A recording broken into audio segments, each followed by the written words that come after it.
le quito el grupo amino, sencillamente le quito el grupo amino y le coloco aquí otro hidrógeno. ¿En qué se transformó? Se transformó en un ácido graso. Se transformó en este ácido graso que yo tengo aquí. Dejó de ser un aminoácido para transformarse en un alfa cetoácido. ¿Ok? O en un ácido graso. Vamos a dejarlo como ácido graso. Entonces, si yo tomo este ácido graso y lo enumero, este ácido graso va a ser 1, 2, 3, 4 y 5. Pero si lo enumero con letras griegas, esto va a ser alfa, beta, el gamma y omega. Entonces, ¿qué pasa? Que como en estos aminoácidos en particular, el carbono clave, que es el carbono al que está unido, el grupo carboxílico, la cadena lateral y el grupo amino, es el carbono alfa, todos los aminoácidos de importancia biológica se les llama alfa aminoácidos.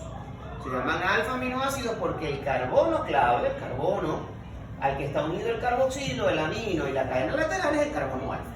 Por eso se les llama alfa aminoácidos. ¿Existen los beta aminoácidos? Sí, sí existen. Tienen alguna importancia biológica, pero nuestras proteínas todas están formadas por alfa aminoácidos.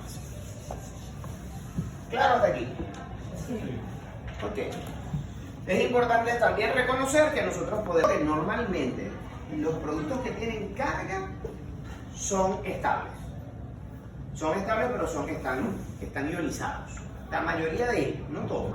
Puede ser aromático, puede ser con grupo OH en la cadena lateral. Esta es la tirosina, que es la que yo les digo, porque es más funcional. Nosotros vamos a ver la tirosina y la vamos a conocer un poquito más precisamente por este grupo hidroxilo en la cadena lateral, pero el que diga que es aromático está bien. Profe, ¿se puede poner uno o...? Sí.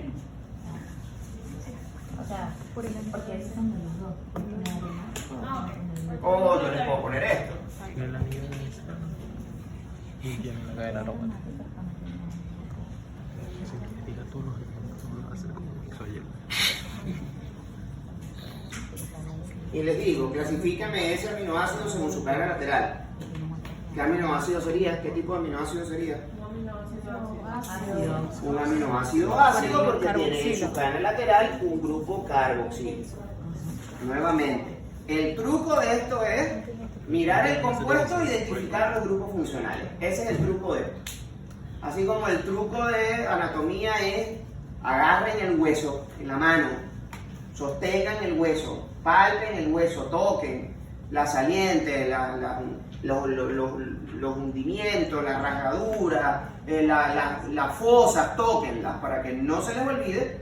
Aquí lo importante es que ustedes miran una molécula y lo que tienen que identificar de entradita es dónde están los grupos funcionales de esa molécula.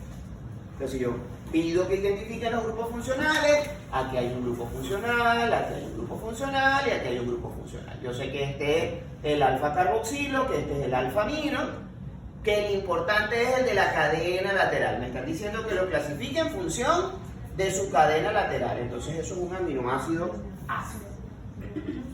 Los aminoácidos ácidos son dos, el ácido aspartico y el ácido glutámico, o el aspartato y glutamato, que es lo mismo si están, porque va algo, o sea, esto que está acá es el ácido aspartico y este es el ácido glutámico. Pero en el cuerpo, en el organismo, esto normalmente está protonado.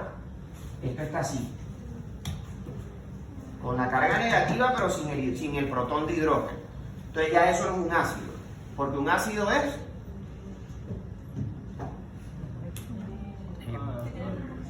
¿me entiendes? El carboxilo. Ajá, no, pero por ejemplo, esto es un ácido. Eso es un ácido. Pero no tiene grupos carboxílicos, pero es un ácido, pero es un ácido inorgánico, pero es un ácido. ¿El qué? No, porque esto se ioniza en esto. Pero esos no son ácidos. De donar un protón. Eso sí. Cualquier sustancia que es capaz de donar un protón de hidrógeno al medio, eso es en solución acuosa. Los ácidos funcionan en solución acuosa. Cuando se mezclan en agua, ellos donan un protón, eso es un ácido. Pero cuando ya están así, esto ya no es un ácido, esto es una base. ¿Por qué es una base? Porque ya él donó el protón y se transformó en otra cosa. Ya perdió la capacidad de ser ácido. ¿Por qué? Porque ya no tiene hidrógeno que donar. Pero sí, el hidrógeno se puede volver a meter aquí. Cuando está así, todos los ácidos tienen una base conjugada. Y en este caso, el ácido aspartico es aspartato en su forma conjugada. O sea, cuando está así, protonado, ya no es ácido aspartico, sino aspartato. Y esto ya no es ácido glutámico, sino glutamato. Pero pasa con todo, o sea, cuando el Con aminoácido todo. está en solución acuosa, que dona el protón, ya no es ácido. Ya no es ácido. Con todo, con absolutamente todos los ácidos orgánicos. Se convierte en una base. Porque él puede tomar ese hidrógeno que donó, lo puede regresar. Entonces, como está tomando un hidrógeno del medio, ya no es un ácido, sino una base. ¿Sí me sigue? Sí. Otra vez, me interesan más los no que los sí. Doctor, yo no entendí cómo identificar un aminoácido básico. ¿Un aminoácido? Básico. La base de el compuesto básico, el compuesto que actúa como base dentro de los grupos funcionales es el amino. Porque el amino, el grupo funcional amino, es el que puede en condiciones fisiológicas, en pH de 7.35 a 7.45, que es nuestro pH fisiológico, el pH de la sangre, la acidez que tiene la sangre de todos nosotros aquí, en esas condiciones él es capaz de tomar un protón del medio, un protón de hidrógeno y protonarse. Entonces es una base. Que por cierto son estos dos, la lisina y la arginina. ¿Por qué? Porque ellos tienen un grupo amino en su cadena lateral. Pero a eso se les consideran ácidos básicos. Okay.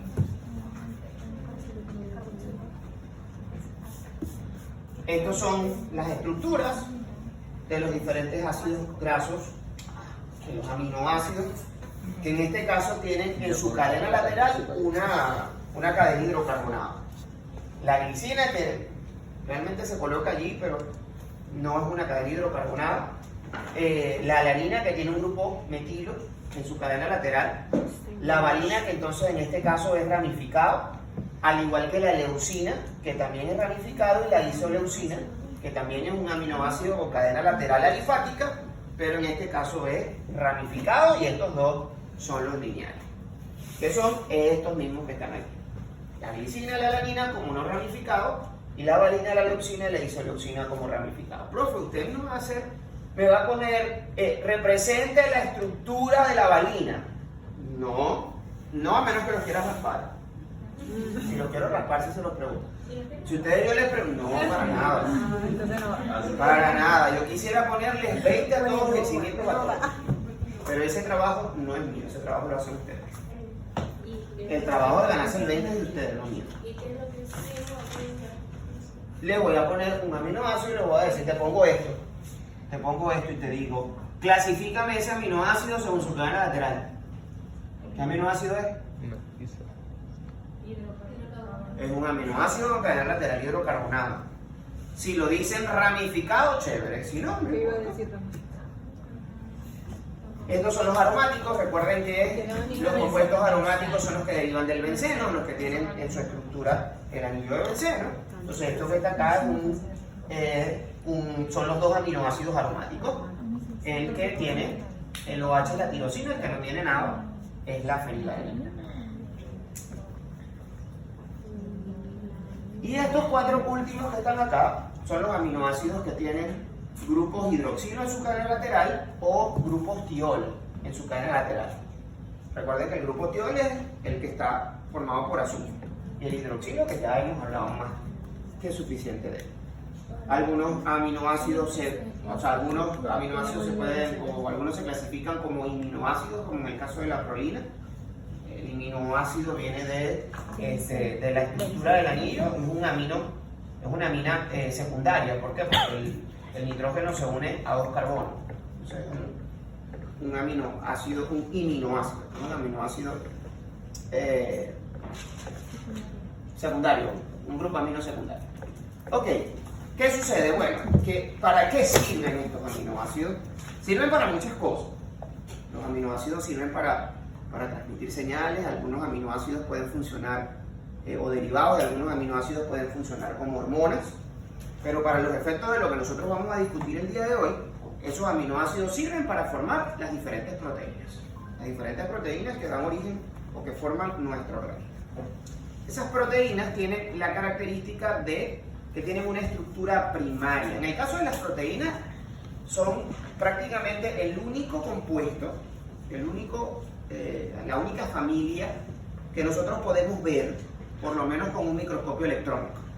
Que tienen el tamaño lo suficientemente grande como para que un microscopio electrónico podamos ver con observación al microscopio electrónico de una proteína. Es la única. Los demás compuestos los conocemos de manera indirecta, pero nunca nadie ha visto una molécula de colesterol, nunca nadie ha visto un ácido graso, nunca nadie ha visto una molécula de glucosa. Son demasiado pequeñas. Todo esto es teorizado. Si alguien se anima a romper estas teorías, adelante a la investigación y vamos a romperla. Pero hasta ahorita lo que sabemos funciona. Los hallazgos indirectos que tenemos funcionan. Entonces, esos aminoácidos sirven entonces para dar origen a esa estructura primaria de las diferentes proteínas. Cualquier proteína que a ustedes se les pueda ocurrir, un anticuerpo, no sé qué proteínas conocen, pero cualquier proteína que pueda existir, la albúmina, las globulinas, los receptores, las globulinas transportadoras, las proteínas de los grupos sanguíneos, las proteínas de las membranas, las proteínas del citoesqueleto, las proteínas nucleares. Todas esas proteínas están formadas por una secuencia de aminoácidos que están puestos uno al lado del otro, y esa secuencia de aminoácidos que constituye el cuerpo, la estructura de la proteína, es lo que se llama estructura primaria. Y esa estructura primaria es lo que está determinado genéticamente. La forma o el orden en el que los aminoácidos van a formar parte de una proteína, eso está determinado en el genoma, en el gen de cada uno de nosotros. Y fíjense que nosotros compartimos el genoma, nuestro genoma es casi en un 60% igual al del conejo. Nuestro genoma es muy similar al del conejo, muy similar al del cerdo. Pero esas diferencias, esas pequeñas diferencias, es lo que hacen que el cerdo sea cerdo, el conejo sea conejo y nosotros seamos nosotros. Esas pequeñas diferencias en el genoma. De hecho, nosotros compartimos, nosotros acá compartimos una homología más o menos importante como raza, y sin embargo esas pequeñas diferencias en la expresión genética es lo que hace que cada uno de nosotros sea completamente diferente. Es lo que hace que cada uno de ustedes sea individual, irrepetible e irreproducible en el mundo. La única manera de que ustedes tengan a alguien que sobrepasen ese principio es que tengan un gemelo monocigótico, que son los gemelos idénticos. Y sin embargo, la influencia del ambiente de manera distintiva entre ellos hace que al final de la historia podamos conseguir diferencias en su genética. Entonces eso está determinado genéticamente. Una estructura lineal o una estructura primaria está constituida entonces por los diferentes aminoácidos que la constituyen. A esos aminoácidos se le da un número. Ese número normalmente se piensa contar desde el extremo amino terminal, o sea, desde el extremo en donde nosotros tenemos el grupo amino, ¿ok? Y termina de contarse en el extremo carboxilo terminal y se cuenta en orden. El primer aminoácido es el aminoácido 1, el segundo aminoácido es el aminoácido 2, el tercer aminoácido es el aminoácido 3 pero hay proteínas que pueden tener miles o cientos de miles de aminoácidos en su estructura primaria. Proteínas que pueden estar constituidas por literalmente miles o cientos de miles de aminoácidos en su estructura primaria, y los aminoácidos se identifican por cuenta, y todas las proteínas conocidas, todas las proteínas que forman parte del ser humano gracias al proyecto Genoma Humano, ya están, esa estructura primaria está definida. Esa estructura primaria está definida, y lo que hace la diferencia entre nosotros es precisamente cómo algunos de esos aminoácidos cambian de posición. Y algunas enfermedades se producen precisamente porque se producen cambios en ciertos aminoácidos.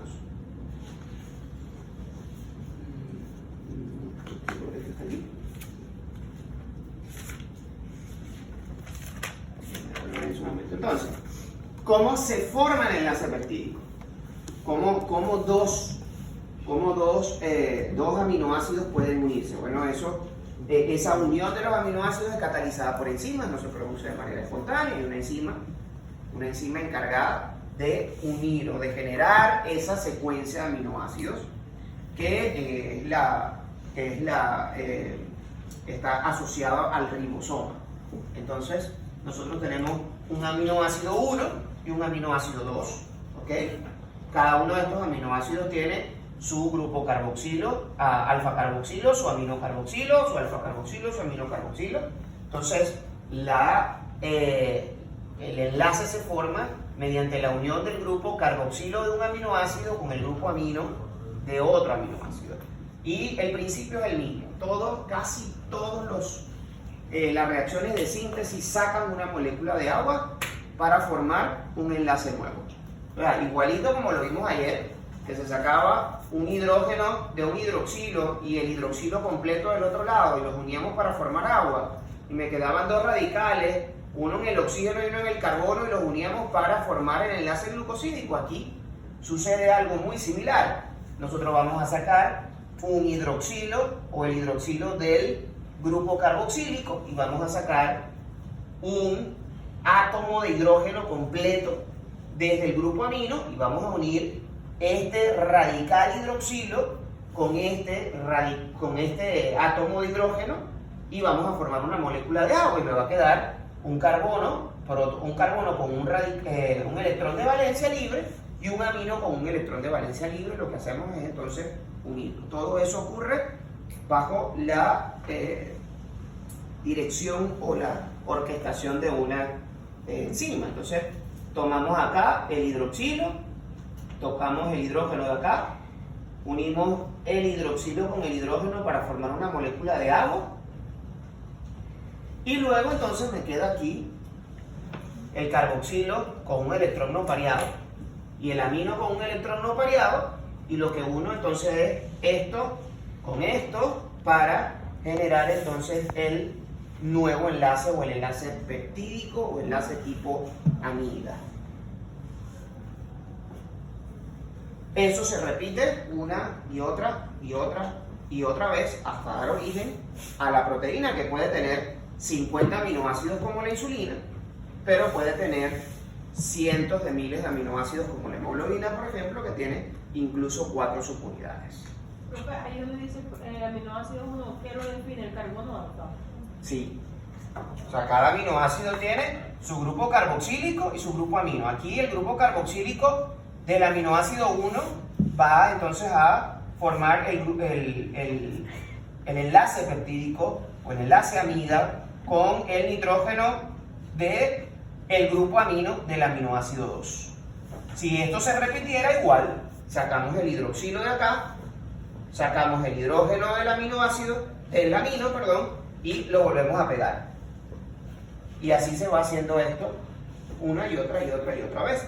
De forma que siempre las proteínas tienen un grupo amino terminal, en donde teóricamente yo puedo poner aquí otro aminoácido, y un extremo carboxilo terminal, en donde yo puedo colocar otro aminoácido.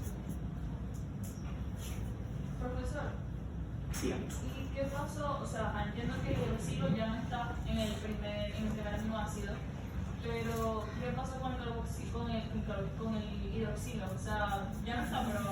El hidroxilo se une con el hidrógeno que saques de acá. El hidrógeno que saques de acá lo unes y formas agua, una molécula de agua. ¿Qué es esto que está aquí? Esto. Si yo uno este hidroxilo, con este átomo de hidrógeno, voy a formar una molécula de agua. H2O. Y si lo quiero romper, el proceso es completamente inverso. Si lo quiero romper, que también es posible, la célula lo que hace es que mete aquí una molécula de agua, le pega el hidroxilo aquí y le pega el átomo de hidrógeno aquí y rompe este enlace. El proceso inverso es completamente viable y lo hacemos todos los días. Si alguno de ustedes almorzó carne, está haciendo eso, su aparato digestivo está haciendo eso ahorita. Está rompiendo las proteínas de la carne que usted se comió para poder absorber los aminoácidos. La carne, el pollo, el pescado. Entonces, esas proteínas las podemos clasificar como proteínas completas cuando todos los aminoácidos que la constituyen son aminoácidos esenciales, como en el caso de la proteína del huevo, la proteína de la leche o la proteína de la carne, que tienen solo aminoácidos esenciales dentro de su estructura. Pero algunas proteínas como el colágeno no contienen aminoácidos esenciales y no tienen ningún tipo de valor biológico. Traduce esto: si usted toma colágeno, o su mamá, o su tía, o su abuela, o su prima, o quien sea, que dejen de gastar plata porque eso no sirve absolutamente para nada. El colágeno tomado. El colágeno está formado por una secuencia de prolina, hidroxiprolina y lisina, que son 3 aminoácidos no esenciales. Así que no pierdan la plata. Todas las proteínas que nosotros consumimos, ninguna de las proteínas se absorbe. Nosotros no absorbemos absolutamente nada complejo en nuestro intestino. Nuestro intestino solo absorbe los compuestos básicos, o sea, solo absorbe los monosacáridos y algunos disacáridos, pero no absorbe los polisacáridos, no absorbe los lípidos completos, los degrada para absorber los ácidos grasos, absorber el glicerol y absorber el colesterol. Y en el caso de las proteínas las va a degradar a aminoácidos para absorber los aminoácidos. Esa es la razón por la cual la insulina, por ejemplo, que es una proteína, no se puede dar por vía oral. ¿Por qué? Porque no llega a donde tiene que llegar. O sea, si yo me tomo el frasquito de insulina, la insulina va a llegar al aparato digestivo y el aparato digestivo lo va a descomponer en los 50 aminoácidos que constituyen la molécula de insulina y yo voy a absorber esos aminoácidos, pero a partir de esos aminoácidos el hígado no puede sintetizar otra vez insulina porque eso se sintetiza solo en la célula beta pancreática, no la sintetiza más nada. Porque el gen de la insulina solo se expresa en la célula beta pancreática y no se expresa en ninguna otra célula ni en ningún otro tejido. Esa es la razón por la que la insulina tiene que ser inyectada, porque si no va directo a la sangre, por el aparato digestivo no se va a absorber. ¿Ok? Entonces, cuando ingerimos proteínas, van a transformarse o van a ser digeridas en el aparato gastrointestinal, en el tejido gastrointestinal, por medio de unas enzimas que se llaman hidrolasas, que rompen enlaces peptídicos mediante la introducción de una molécula de agua. Por eso se llaman hidrolasas. Recuerden que lasa es enzima. Hidro porque mete una molécula de agua para romper el enlace. A esas hidrolasas también se les llama como peptidasas. A ese grupo de hidrolasas que lo que hacen es degradar las proteínas se les llama peptidasas y las produce el páncreas exocrino y la secreta a la luz del duodeno. Esas peptidasas van a romper los enlaces peptídicos y se clasifican dependiendo de dónde atacan. Si atacan el extremo carboxilo terminal, se llaman carboxipeptidasas. Si atacan el amino terminal, se llaman aminopeptidasas. Y en conjunto, estas dos se llaman exopeptidasas porque atacan los aminoácidos exteriores. Y si atacan los aminoácidos que están adentro, se llaman endopeptidasas, porque rompen el enlace del interior de esa estructura primaria de la proteína. Entonces las aminopeptidasas atacan aquí, las carboxipeptidasas atacan aquí y las endopeptidasas atacan aquí. Aminopeptidasa, esto es un error. Esto no sería aquí, sino aquí. Y esto tampoco es aquí, sino aquí. El enlace peptídico que voy a romper es aquí, sino aquí libera el carboxilo. Y las endopeptidasas. Ahora bien, ¿qué sucede con las proteínas? La parte compleja y verdaderamente hermosa de las proteínas es que las proteínas son más que su estructura primaria. De hecho, la estructura primaria de las proteínas no son el determinante principal de la funcionalidad de las proteínas, sino que el verdadero determinante de la funcionalidad de las proteínas es la estructura tridimensional. Porque esa secuencia primaria de aminoácidos tiende a enrollarse, doblarse, plegarse, de forma que ahora la proteína va a tomar una estructura tridimensional, que es la parte compleja de estudiar bioquímica, porque tenemos que ver en imaginarnos en tercera dimensión lo que en el libro está puesto en 2 dimensiones. Esa es la razón por la que si estudian anatomía solo con los libros les va a ir mal. Por eso que con anatomía tienen que estudiarla con el cadáver, porque el libro es bidimensional y el paciente, el cadáver, la pieza anatómica es tridimensional. Entonces es más fácil si lo ven en 3 dimensiones para poder saber eso tiene forma cuadrangular o tiene una forma cilíndrica o tiene una forma de pirámide truncada, todas esas cosas que usan los anatomistas. Es mejor verlas en la pieza que en el libro. Ok, pasa lo mismo con las proteínas. La razón por la que, por ejemplo, yo la clase pasada les decía, por ejemplo, cómo nosotros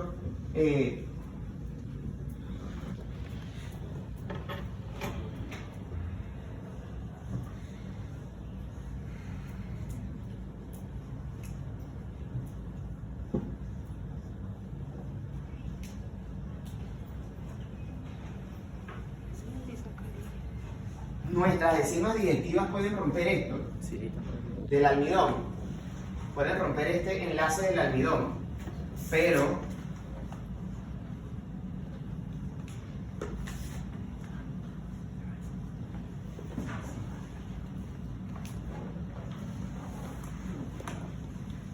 no pueden romper este enlace de la celulosa, es porque esto está en el espacio.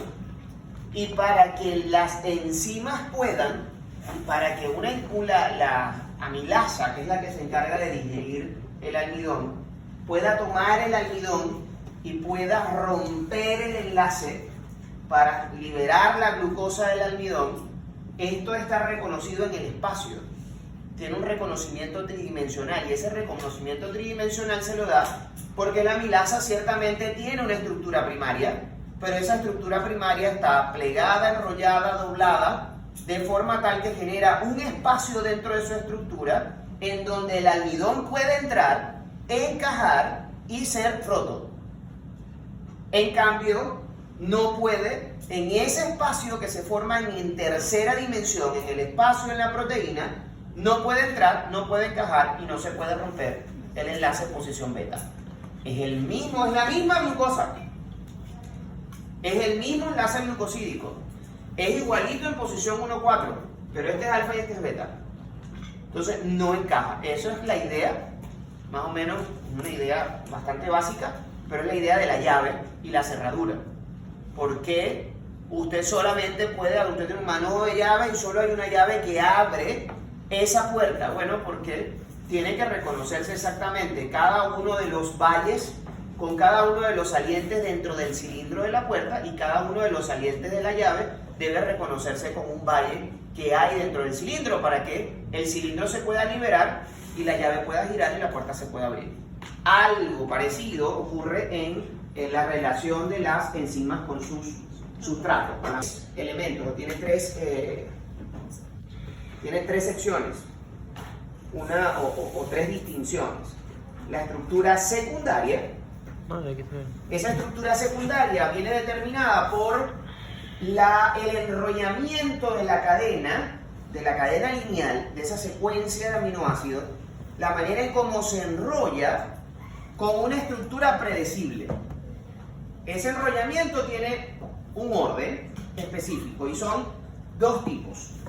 La alfa hélice, que es como si la proteína se enrollara alrededor de una estructura tubular, o la lámina beta plegada, en donde la proteína hace una estructura en zigzag.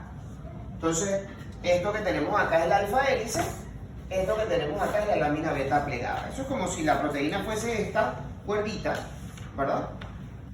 Tengo que lavar porque no está sucio. Y esta cuerdita sí es la estructura primaria, la estructura lineal de la proteína, pero esa proteína se enrolla sobre sí misma. Este enrollamiento en alfa hélice es lo que se llama una estructura secundaria. ¿Ok? Esta es una forma, pero la otra es como si yo tomara una sábana y la apretara por los lados, la estirara primero y la apretara por los lados y se forman como unos canalitos. Esa sería la estructura secundaria también, pero en forma de lámina beta plegada. Estas estructuras se mantienen o se sostienen gracias a la formación de puentes de hidrógeno. Y esos puentes de hidrógeno se forman entre las cadenas laterales de los diferentes aminoácidos. Porque los alfa-amino y los alfa-carboxilo solo contribuyen a la formación de la estructura lineal. Pero las cadenas laterales son las que van a formar esos puentes de hidrógeno, que van a permitir la estabilización de la estructura en alfa hélice y en lámina beta plegada. Eso hace que, por ejemplo, el aminoácido 16 puede interaccionar con el aminoácido 62. El aminoácido 16 de la estructura forma un puente de hidrógeno con el aminoácido 62 dentro de la estructura, y eso es lo que hace que se forme la lámina plegada o la estructura secundaria. Ahora bien, esta misma proteína, ¿verdad? Esta misma secuencia primaria que se enrolla sobre sí misma y que va dando la estructura alfa hélice, se puede plegar y enrollar sobre sí misma, pero de una manera no predecible, de una manera al azar, entre comillas, como dicen.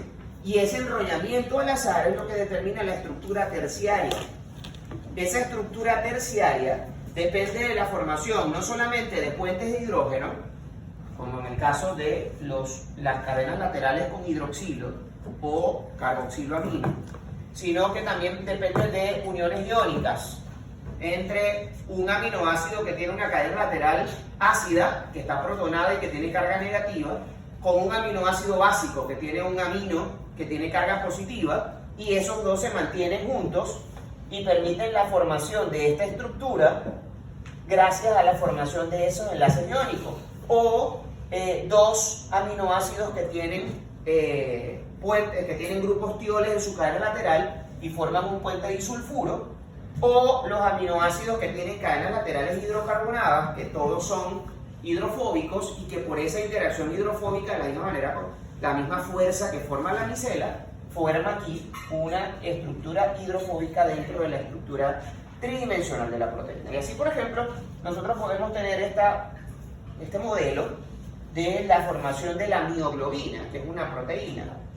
Toda proteína tiene un extremo amino terminal y un extremo carboxilo terminal, pero en su estructura ella tiene secciones en donde está plegada de manera alfa, pero tiene secciones en donde está plegada al azar, plegamiento al azar, plegamiento beta.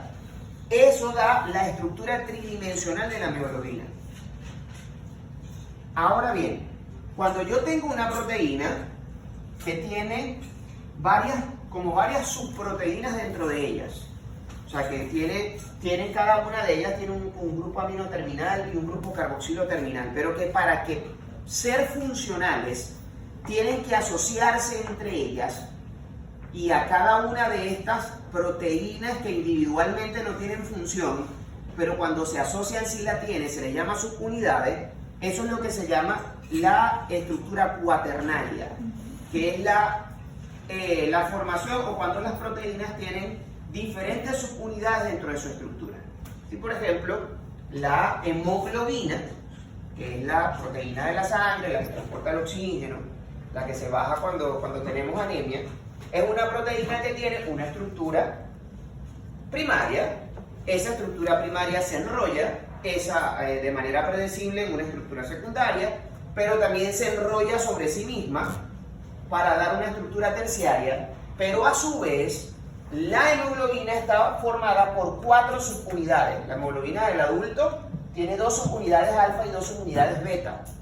Y para que la hemoglobina funcione, para que ella pueda transportar el oxígeno, tiene que tener las 4 subunidades. Si yo le quito una de estas subunidades, la hemoglobina deja de funcionar. Ya no hace su papel. Para que ella pueda transportar el oxígeno en la sangre, ella tiene que tener las 4 subunidades dentro de la estructura. Entonces, estructura primaria, secuencia de aminoácidos. Estructura secundaria, plegamiento alfa, plegamiento beta por puentes de hidrógeno. Estructura terciaria, plegamiento al azar por formación de puentes de hidrógeno, puentes disulfuro, enlaces iónicos o interacción iónica o fuerzas hidrofóbicas. Y la estructura cuaternaria, que depende de la formación de subunidades. Si lo veo bien, cada una de estas subunidades es una proteína independiente. Tiene un grupo amino terminal, tiene un grupo carboxilo terminal, tiene una estructura primaria y tiene una estructura terciaria, pero sola no funciona. Las proteínas y las enzimas importantes, porque son las que regulan la funcionalidad celular, casi todas tienen estructura cuaternaria. Tienen una unidad reguladora, una subunidad catalítica que veremos en su momento cuando veamos enzimas.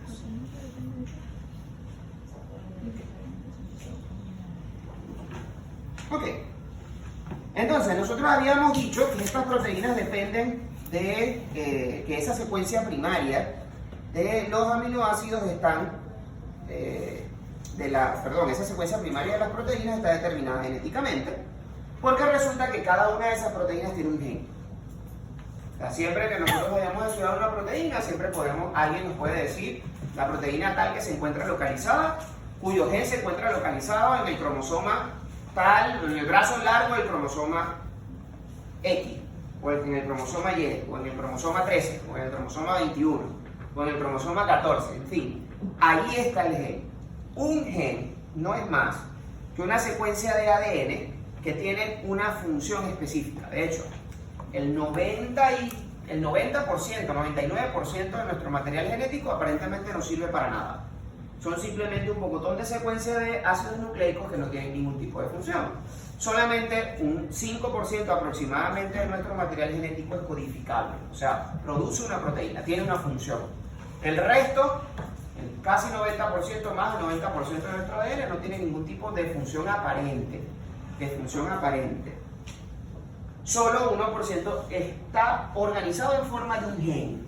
En este gen está almacenado en forma de bases nitrogenadas la información necesaria para dar origen a la estructura primaria de una proteína. ¿Por qué?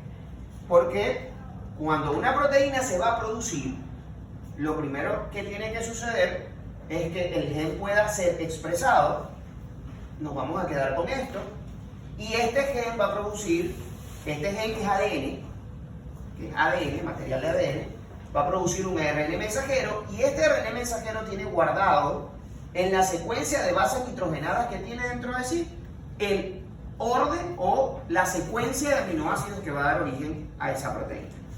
Y esa secuencia de aminoácidos va a ir al ribosoma junto con el ARN de transferencia y va a dar origen entonces a la estructura primaria de la proteína. ¿Por qué? Porque los genes están en una estructura de secuencia de 3 aminoácidos que se llama codón, y cada uno de esos codón traduce un aminoácido en particular. Entonces, por ejemplo, en la secuencia del gen hay una sección que dice citosina, adenina, uracilo. si hay una secuencia del gen que dice citosina, adenina, uracilo, el ARN ribosomal va a poner una histidina allí en esa sección, un aminoácido histidina. Ahora, el siguiente orden dice adenina, adenina, adenina, pone al lado de la histidina pone una arginina. Eso lo reconoce el ADN ribosomal junto con el ARN de transferencia. Si dice, por ejemplo, adenina, uracilo, adenina, pone una isoleucina. Y entonces tenemos una proteína que teóricamente está formada por aminoácido 1 histidina, aminoácido 2 arginina, aminoácido 3 isoleucina. Y así se va generando la secuencia de aminoácidos mediante la traducción desde un idioma o desde una información guardada en forma de bases nitrogenadas hasta una forma de aminoácido. Ahora bien, ¿qué son las bases nitrogenadas? Las bases nitrogenadas son el monómero o los bloques a partir del cual se sintetizan los ácidos nucleicos, que son el ADN y el ARN. Entonces nosotros tenemos que estos ácidos nucleicos son polinucleótidos. ¿Qué quiere decir polinucleótidos? Que están formados por muchos nucleótidos que tienen un extrema 3' libre y un extrema 5' libre. Vamos a ir concepto por concepto.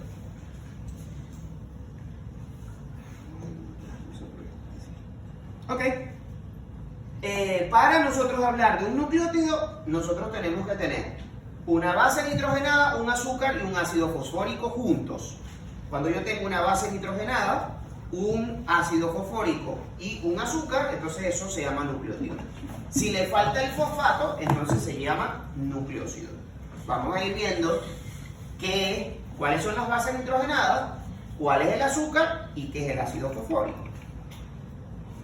Entonces existen 4 bases o 5 bases nitrogenadas dentro del material genético de los animales y aquí en la Tierra. Si hay vida en otro lado y tiene otra base nitrogenada, no lo sé, pero nosotros tenemos 5 bases nitrogenadas. Ellas se dividen en 2 grupos, las púricas y las pirimidínicas, dependiendo del anillo de la base nitrogenada. Las púricas son 2, adenina, guanina, y las pirimidínicas son 2 para el ADN, citosina, timina, y una tercera para el ARN, que es el uracilo.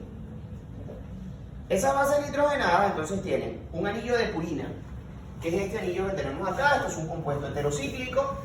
¿Por qué sabemos que es un compuesto heterocíclico? Porque aquí en lugar de haber carbono hay nitrógeno, aquí en lugar de haber carbono hay nitrógeno, aquí en lugar de haber carbono hay nitrógeno, y aquí en lugar de haber carbono hay nitrógeno.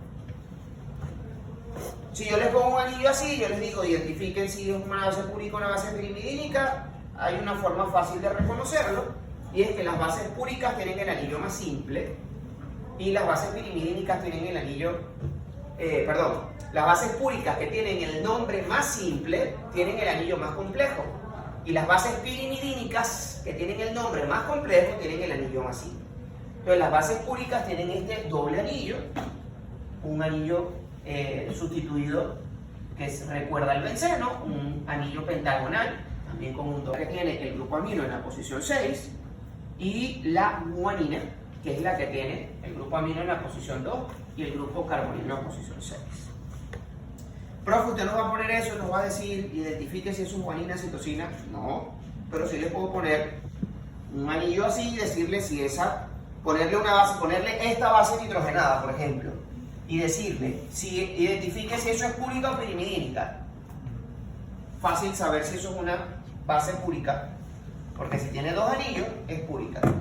Porque el anillo de las pirimidínicas, que tiene el nombre más complejo, tiene el anillo más simple. Es simplemente el anillo hexagonal que recuerda al benceno, pero que es heterocíclico. De allí salen 3, que es la citosina, la timina y el uracilo. Esas son las bases nitrogenadas. ¿Cómo las reconozco? Porque tiene un anillo y el anillo es un anillo heterocíclico de nitrógeno. Entonces, si yo tengo un anillo heterocíclico de nitrógeno, eso es una base nitrogenada.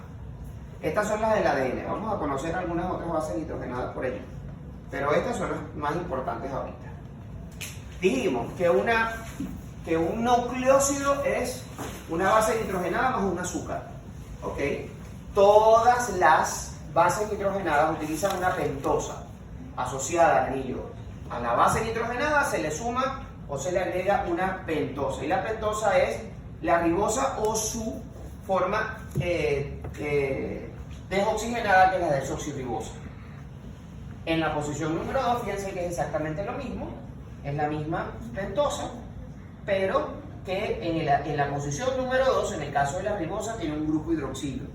Pero en el caso de la desoxirribosa, es como si le hubiésemos quitado el oxígeno y hubiésemos dejado solamente el hidrógeno.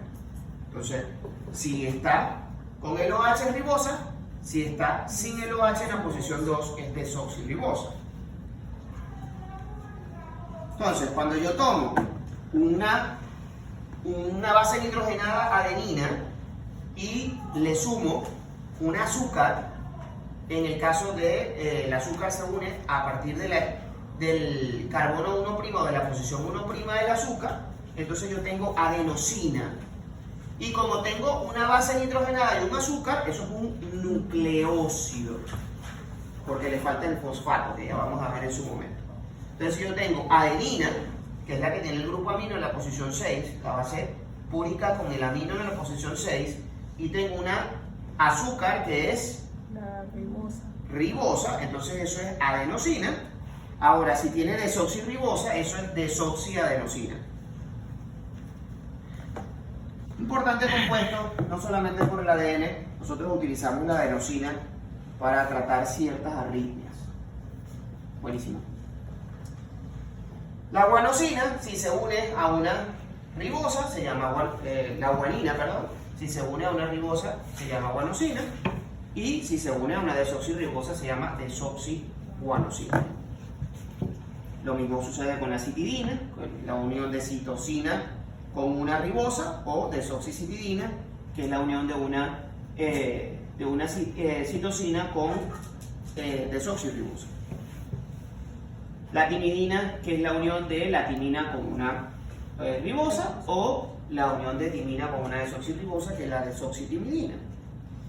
Y la uridina, que es la unión del uracilo con ribosa, o desoxiuridina, que es la unión del uracilo con desoxirribosa, perdón. Desoxirribosa. Este señor que está acá, fíjense una cosa. Yo no les voy a pedir que aprendan a enumerar el anillo de las bases nitrogenadas, pero sí es importante que aprendan a enumerar el anillo del azúcar, porque a partir de aquí es donde se van a dar los elementos importantes en la transformación y en la síntesis del ADN. Entonces, el anillo del azúcar, para diferenciar las posiciones 1, 2, 3, 4, 5 y 6 de la base nitrogenada, se le coloca un prima. Prima. Un ganchito al número, arriba, que se llama prima. Entonces, cuando nosotros estamos contando las posiciones de una base nitrogenada, los números arábigos sólidos sin el prima es para contar las posiciones del anillo de la base nitrogenada. Pero las posiciones de carbonos del azúcar se enumeran 1', 2', 3', 4' y 5'. Y aquí es importante que nosotros tomemos siempre en cuenta de que esta azúcar tiene dos posiciones importantes.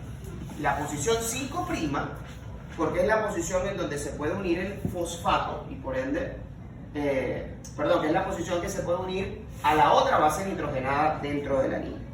Y la posición 3' son las posiciones clave.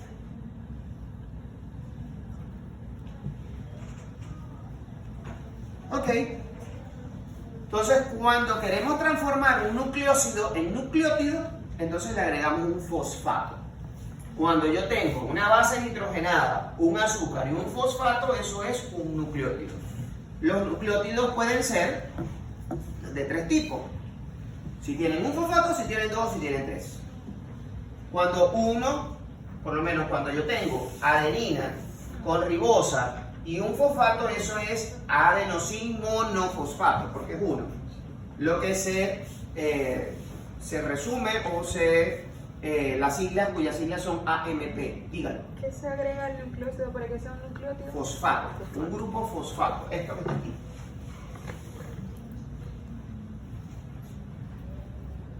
Ok, entonces eso que está allí es AMP. Adenosin monofosfato. Si yo le pongo 2, será adenosin difosfato, que es lo que conocemos como ADP. Y si yo le pongo 3, es el famoso ATP, adenosin trifosfato. Adenosin trifosfato no es más una base nitrogenada de adenina, una azúcar ribosa y 3 fosfatos. ATP. Lo mismo sucede con la guanosina. Si yo le pongo un fosfato será guanosina monofosfato, GMP. Si le pongo 2 será guanosina difosfato o GDP. Si le pongo 3 es guanosina trifosfato o GTP. Te puedo preguntar si que reconozcas si son un nucleócido o un nucleótido.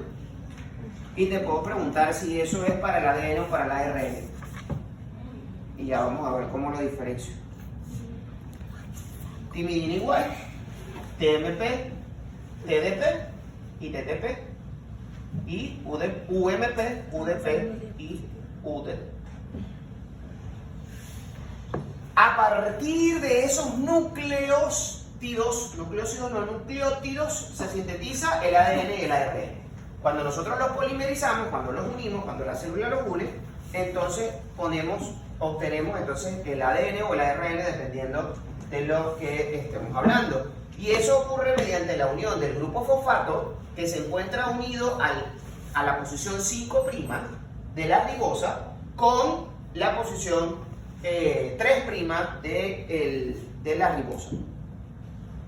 Así como está acá.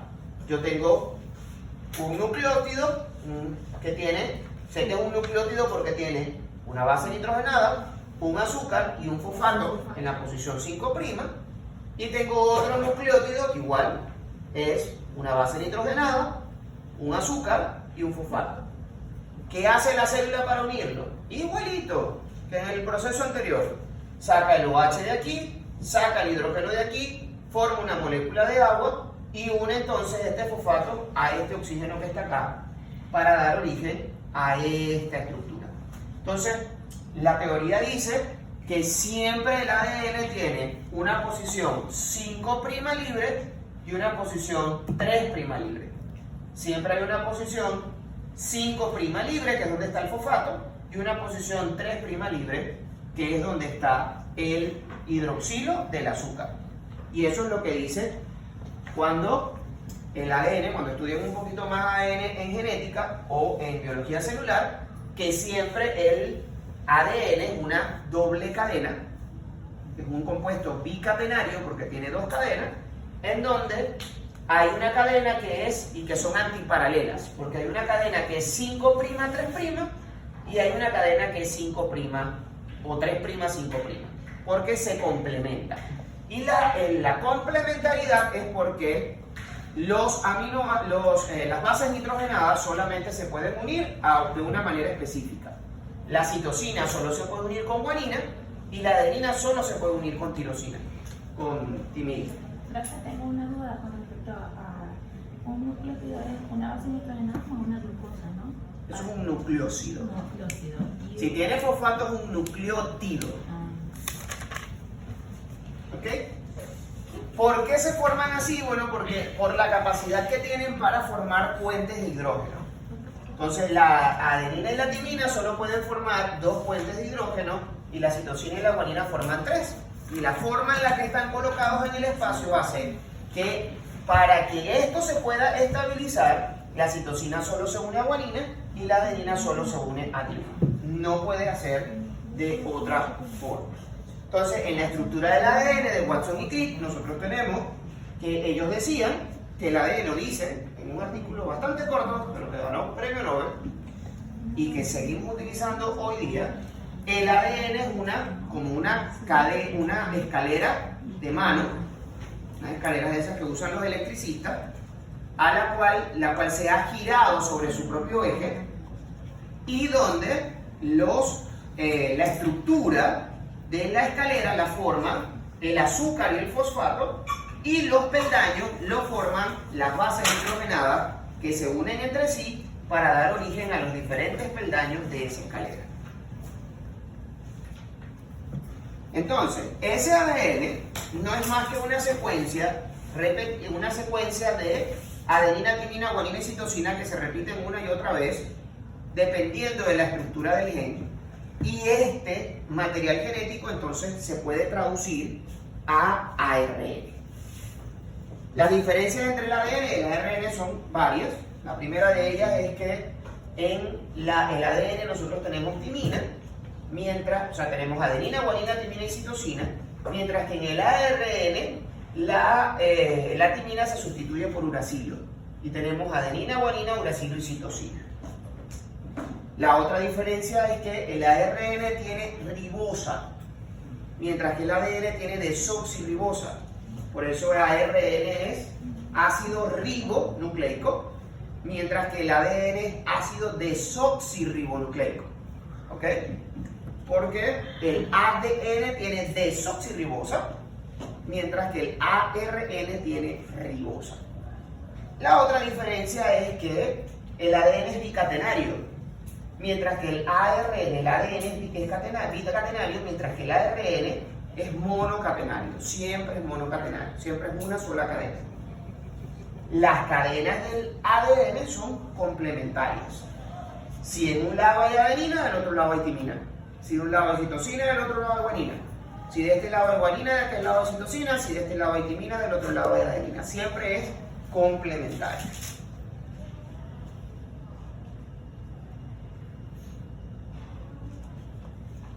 El ADN entonces es un polímero de nucleótidos de doble hebra antiparalela, porque mientras uno va de 5' a 3', el otro va de 3' a 5' y tiene la información complementaria.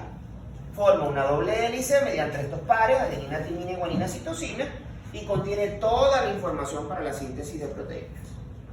El ARN, por el contrario, solo tiene una hebra, pero existen tres tipos: el ARN mensajero, el ARN ribosomal y el ARN de transferencia, y es responsable de la síntesis proteica. ¿Por qué yo tengo que transformar el ADN en ARN? Porque el ADN no puede salir del núcleo. Porque el ADN es una cadena extremadamente larga y la membrana nuclear solo tiene poros muy pequeños. Y por la membrana nuclear solo atraviesan sustancias muy específicas, entre las que se encuentran en el ARN. Cuando la célula transcribe la información de ADN a ARN, el ARN es una hebra mucho más pequeña, que tiene una información específica, y esa hebra sí puede salir del núcleo del citoplasma, que es donde se va a dar la síntesis proteica. El ARN mensajero es el que contiene el código para la síntesis proteica. Se sintetiza a partir del ADN en el proceso de transcripción y sale del núcleo del citosol para realizar la síntesis de proteína. El ARN ribosomal sirve de base para la síntesis proteica y va a formar los ribosomas, y esta es la razón por la cual ustedes están en desventaja, porque si viniesen de biología ya deberían saber qué es un ribosoma. Y el ARN de transferencia, que es un tipo de ARN que actúa complementariamente con cada uno de los codones, cada una de las secuencias de 3 bases, y que tiene unido el aminoácido. Entonces trae al aminoácido, lo pega, y así se va formando la estructura lineal de las proteínas. ¿Qué es lo que sucede acá?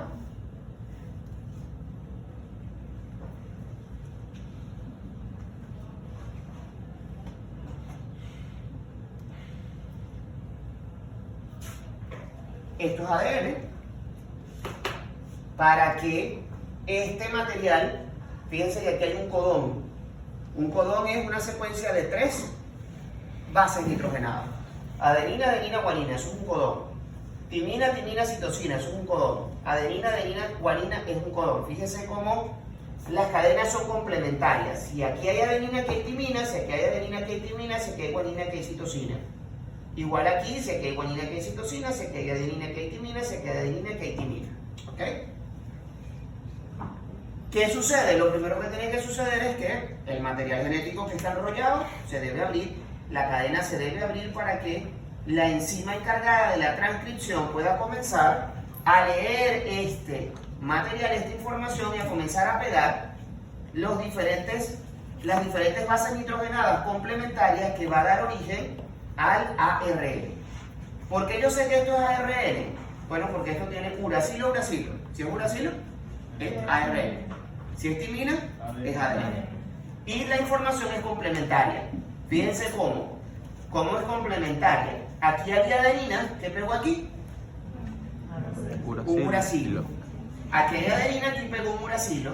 O sea, aquí hay citosina, aquí hay guanina, aquí pegó una citosina. Porque la información es complementaria. Ahora, esta información, luego en el citoplasma, en el proceso de traducción, que es la transformación del material genético o la información guardada en forma de bases nitrogenadas a proteína, que hace el ribosoma, que hace el ARN ribosomal junto con el de transferencia. Va leyendo esta información y va metiendo los aminoácidos correspondientes para cada uno de los codones, que es este lenguaje que tenemos acá. Un lenguaje formado en base a 3 letras que se traduce en un aminoácido específico que determinará la estructura primaria de la proteína y a partir de allí las estructuras secundarias, terciarias y cuaternarias cuando las tengan, para dar origen a la proteína funcional. ¿Por qué el hígado es hígado? Porque hay un grupo de proteínas que solamente se sintetizan en el hígado, que no se sintetizan en ningún otro lado. Y eso es lo que le da la estructura al hígado. Pero algunos genes, que por ejemplo codifican para ciertas proteínas de la neurona, por ejemplo, en el hígado no se sintetizan. Sin embargo, el gen está allí. El gen está allí en el ADN, pero está silenciado. Y no se expresa nunca, porque nunca están dadas las condiciones para que eso se exprese. Eso no forma parte de lo que me corresponde a mí evaluar, eso lo van a dar en biología celular y en genética. Pero deben saber y tener conocimiento de eso. Porque sí es importante, desde el punto de vista metabólico, cada uno de los órganos tiene una función. Y esa función que cumplen cada uno de los órganos involucrados en el metabolismo es debido a esto, debido a la expresión proteica de ese órgano en particular. ¿Preguntas?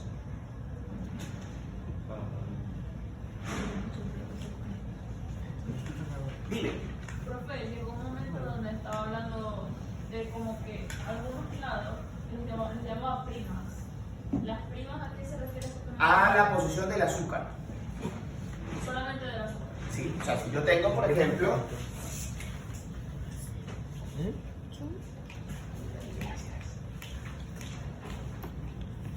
los nitrógenos tenga el número más bajito. Entonces, por ejemplo, en este anillo que está acá, que es este mismo anillo que está acá, se enumera 1, 2, 3, 4, 5 y 6, para que 1 más 3 sea 4. Si yo lo enumero al revés, 1, 2, 3, 4, 5 y 6, 1 más 5 es 6. Entonces siempre se coloca de forma que el número sea lo más bajo posible. ¿Ok? Fíjense que aquí va en contra de las manecillas del reloj. 1, 2, 3, 4, 5 y 6. Esta es la posición de la base. Si yo a esta base le agrego un azúcar,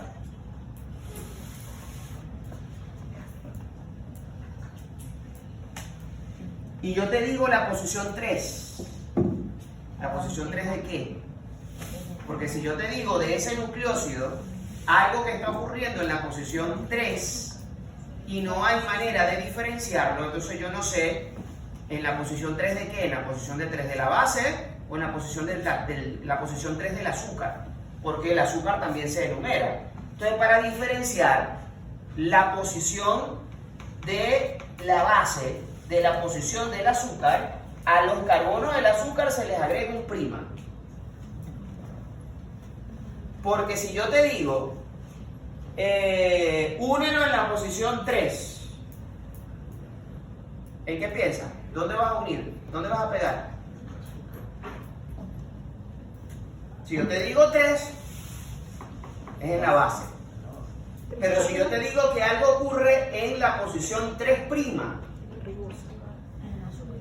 automáticamente tú enseguida debes saber que eso está hablando de el anillo del azúcar.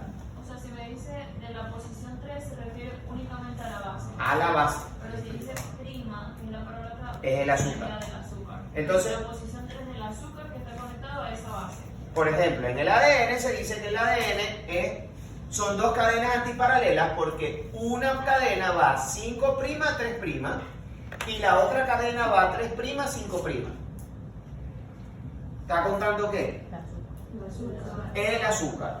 Está contando la posición 3' del azúcar y la posición 5' del azúcar. Pero ya yo no tengo que decir del azúcar, para no tener que decir una y otra vez del azúcar. Cuando yo te digo 1', te estoy hablando del azúcar.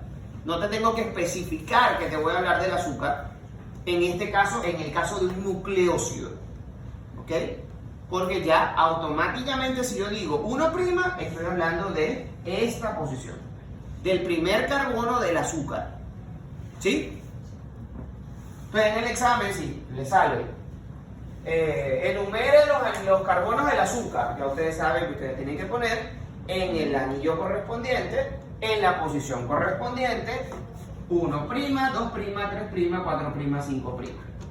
O en el examen les dice, identifique la posición 5' del azúcar, la posición 5' del siguiente nucleócido. Entonces ustedes me agarran y me preguntan, ¿pero 5' de qué?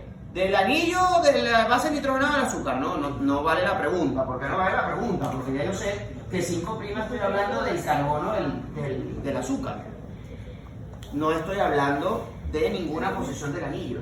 Porque si no, simplemente diría posición 5. Profe, y siempre se empieza a contar desde.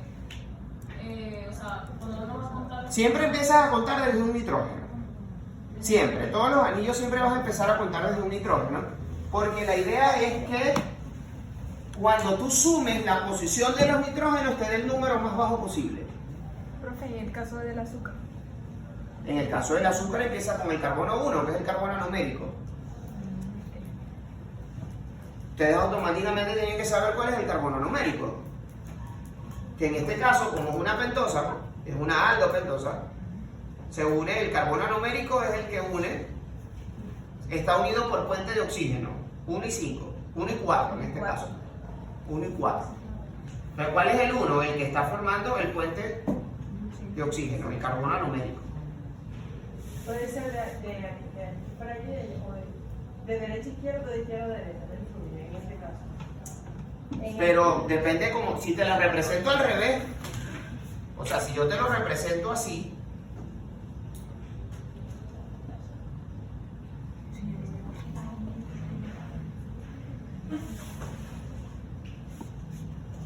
¿cuál es el 1? El de la derecha. ¿Por qué? Porque sabes que ese es el 1 y no a la izquierda como está aquí. Porque cuando se acomoda linealmente, ese grupo debe quedar abajo. ¿Cómo? Cuando se acomoda en forma lineal, tiene que quedar abajo. ¿Qué cosa? ¿Qué? Ese grupo funcional de Este. hidroxilo, ajá. ¿Y este grupo hidroxilo qué es?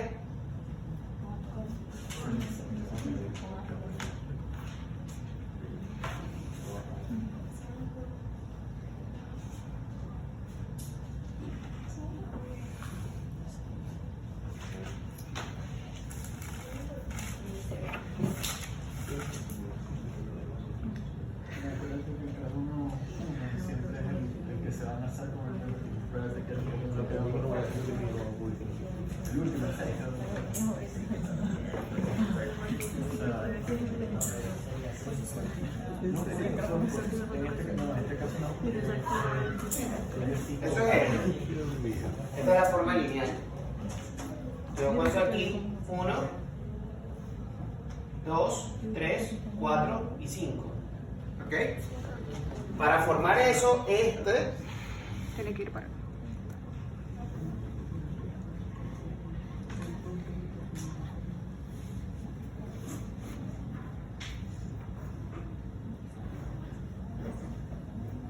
¿ok? Pero este sigue siendo el 5, o sea que este es el 5. Yo sé que ese es el carbono 5. Por ende, este no puede ser el carbono 1. Porque yo no puedo contar 1, 2, 3, 4 y después saltarme para acá. Automáticamente yo sé que este es el carbono 1. Porque este grupo alcohol primario está unido al carbono 4, que es este que está acá. Este es el alcohol primario, que es este alcohol primario, que está unido a este señor que está acá, que es el que está formando el puente de oxígeno con el carbono 1, con el carbono numérico. ¿Sí? Pero ahí en esa base. ¿Puedes hacer eso lineal? La base. No, la base no. La base no existe lineal. La base es un compuesto heterocíclico, siempre es así. Y estos dos enlaces se hacen entre el carbono y el hidrógeno. Sí. Donde no se especifica qué hay es carbono. O sea, aquí hay carbono, aquí hay carbono, aquí hay carbono y aquí hay carbono. Donde no se especifica es porque hay carbono. Y obviamente este carbono tiene todos sus enlaces llenos. Entonces tiene 1, 2, 3. 1, 2, 3, 4. Pero este tiene 1, 2. O sea que este debe ser HH. Pero no se puede. No se puede. Por convención no se puede. Automáticamente lo asumimos. Asumimos que este carbono que está acá debe tener un hidrógeno. Porque tiene 1, 2, 3. Le falta uno. Pero no se coloca. Automáticamente nosotros lo asumimos. Pero yo simplemente como visual desde la izquierda a la derecha porque lo que dijo de ese tamaño. Sí. Si yo enumero, o sea, si yo enumero, por ejemplo, 1, 2, 3, 4, 5, 6, entonces esto me queda 1, 5, 1 más 5 es 6. Pero así me está quedando 1 más 3, 1 más 3 es 4. Si yo comienzo de aquí, por ejemplo, porque este tiene un grupo amino adicional, yo comienzo de aquí, entonces 1, 2, 3, 4, 5 y 6. Pero 2 y 4 es 6. Mientras que 1 y 3 es 4. Siempre es los nitrógenos del anillo que tengan el número más bajo posible. De todas maneras, si los quiero raspar, le digo Eso lo vamos a hacer solitos. No se preocupen, eso lo vamos a hacer solitos. Cuando les pregunte eso, ustedes salgan y dicen, el doctor me raspó. Yo eso no lo suelo, nunca lo he preguntado jamás. A mí me lo preguntaron. ¿Qué es lo que preguntas? Mi primer examen de bioquímica fue puros anillos. Eran puros anillos. Reconozcan todo el pocotón de anillos. Todos esos anillos, el pural, el pirano, el purina, todos esos anillos, en 3 hojas, un pocotón de anillos, había que identificar el nombre de todos los anillos y los grupos funcionales. Ese fue mi primer examen. Sí, saqué 16. Sí. Hay exámenes que han marcado mi vida. Ese examen marcó mi vida. Mi primer examen de bioquímica. Interesante. Sí, porque estudiamos una cantidad de cosas y después cuando vimos el examen, el pocotón de anillos, el pocotón de estructuras. Nosotros también, Julia. No, y un examen de anillos, Espero que este examen no me